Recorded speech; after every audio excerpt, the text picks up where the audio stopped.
What's up guys, today on my top 5 Kingdom Hearts list, I'm going to be talking about the top 5 Kingdom Hearts Keyblades. And these are the weapons in the game that pretty much hold the game together. They're the reason you're going around to these different worlds and locking them. They're the only reason you can lock these worlds, and they're the most powerful weapons in the game. And these weapons can only be wielded by certain people who go through a certain ceremony, even though Sora did it, but that's beside the point, not part of this video. But since they're such a big part of the game, I wanted to make my top 5 favorite Kingdom Hearts Keyblades. And enough talking, let's get into the video now.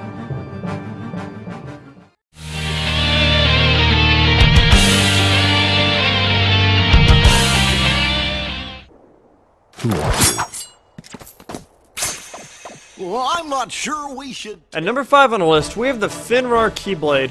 I believe that's how you pronounce it, but this is a Keyblade that you get after you beat Sephiroth, which is a pretty big battle in some people's case. I've actually never fought him. That's really why it's not higher on the list, and I feel weird not actually have fought the battle and put it higher on the list. But nonetheless, it is a very important Keyblade just because it is a big battle that you fight. It is a decently hard battle too, and the design of the Keyblade is pretty freaking awesome too. It's pretty much a Keyblade version of Blade's sword, and that's pretty much why I have it at number 5, and yeah, on to the next one.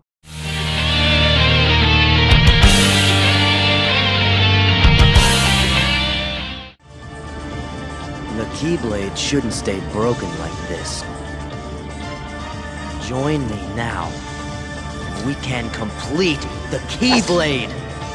At number 4 on the list, we have probably one of the most important objects in, I guess, Keyblades in the game. It is called the Keyblade, but the reason it's only at 4 is because you don't never get to really wield it. It's just kind of there for a minute, and fourth by sleep, then it's just kind of gone. So you don't get to see a whole lot of it.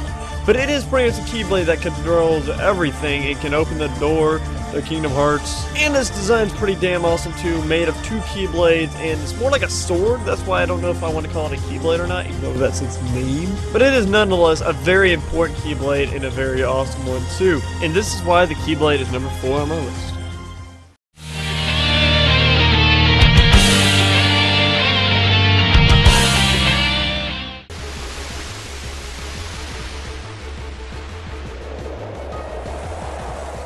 And at number 3, we have another very important Keyblade, and this is pretty much why it's at number 3.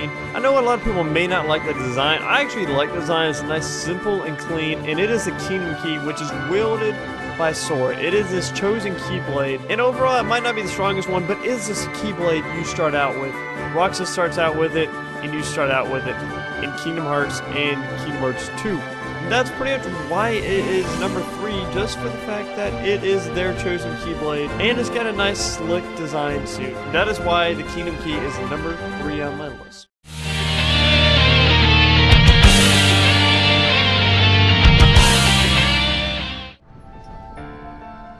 A Keyblade? At number 2, we have the 2 Become 1 Keyblade. You could say this Keyblade is amazing for multiple reasons. Reason 1, just because the battle that you get the Keyblade from.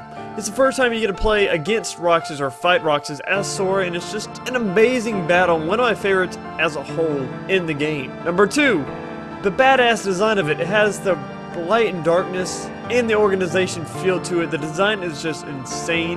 One of my favorite designs too. And number 3, the power it has, and the magic it has. And overall, it's just an amazing Keyblade, and truly, it's just awesome. And that's why it's number 2 on my favorite Kingdom Hearts Keyblades.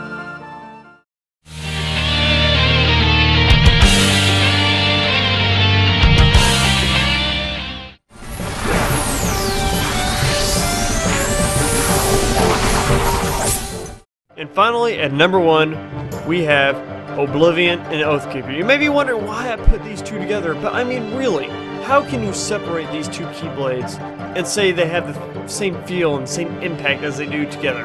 Roxas, you get to first really use them with Roxas in Kingdom Hearts 2 when you fight Axel. Again, a very great battle, one of my favorite too. And it's just, they might not be amazing apart. Oathkeeper's alright apart, Oblivion's still strong, but together they just have a significance of light and dark, Twilight Town, in the world that never was, and it's just a mixture that really works, and it's 2 Keyblades that should, I think, never be separated, and that is truly why these 2 Keyblades, as almost one, is my favorite Kingdom Hearts Keyblade, or Keyblades. Thanks for watching my top 5 favorite Kingdom Hearts Keyblades. And if you'd like to see more, punch the subscribe button in your fist, like the video, and punch that like button too. Don't forget to leave your favorite down in the comments, and also leave your suggestions for my next top 5 down in the comments if you have any suggestions for which ones I should do next. And yeah, thanks for watching. I'm the Walking Gamer, and I'll see y'all later. Peace out.